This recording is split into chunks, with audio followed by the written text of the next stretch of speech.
ঢাকা বিশ্ববিদ্যালয়, যেখানে আমরা স্বপ্ন দেখি আমরা ঢাকা বিশ্ববিদ্যালয়ে পড়তে চাই। আমার শিক্ষার্থী বন্ধুরা যারা এখানে আছেন, জিজ্ঞাসা করলে অনেকের জীবনের স্বপ্ন ঢাকা বিশ্ববিদ্যালয়ে পড়াশোনা করবে।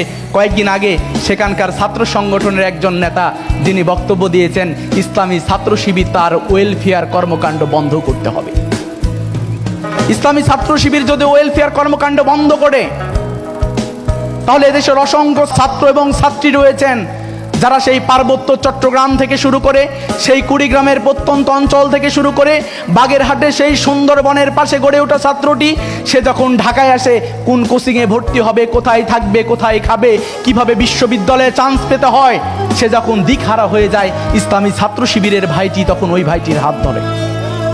যখন বিশ্ববিদ্যালয়ে যাওয়ার পরে সে মনে করে এখন আমি কোথায় থাকবো, কিভাবে চলবো, আমার বিশ্ববিদ্যালয়ের জীবন কেমন হওয়া দরকার, কিভাবে আমি আমার স্বপ্ন পূরণ করতে পারি, সেদিন বিশ্ববিদ্যালয়ের গেটে দাঁড়িয়ে থাকে ইসলামী ছাত্র শিবিরের ভাইটি, তাকে যে রজনীগন্ধা দিয়ে শুভেচ্ছা জানিয়ে ওয়েলকাম করেছিল, সেই ভাইটি কিন্তু তখন তাকে পথ দেখায়। আপনি যদি মনে করেন যে ওয়েলফেয়ার কর্মকাণ্ডের মাধ্যমে ইসলামী ছাত্র শিবির রাজনৈতিক কর্মকাণ্ড পরিচালনা করে, তাহলে আমি বলতে চাই ইসলামী ছাত্র শিবির সকল ওয়েলফেয়ার কর্মকাণ্ড বন্ধ করবে, কিন্তু রাষ্ট্রকে দায়িত্ব নিতে হবে।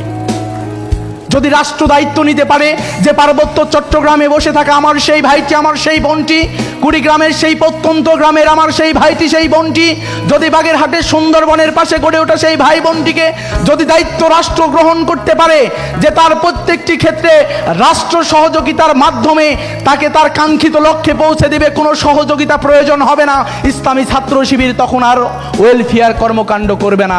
কিন্তু যদি মনে করেন বিকল্প ব্যবস্থা নেই, আমাদের এই পথ চলায় অসংখ্য ষড়যন্ত্র হয়েছে, আমাদের সাথে যারা প্রতিযোগিতায় টিকতে পারেনি, যাদের কোনো নির্দিষ্ট এজেন্ডা নেই, কেবলমাত্র বিরোধিতার এজেন্ডা বাস্তবায়নের জন্য যারা মাঠে নেমেছে, আমরা তাদেরকে বলতে চাই আজকে রাজনীতির প্রেক্ষাপট পরিবর্তন হয়েছে।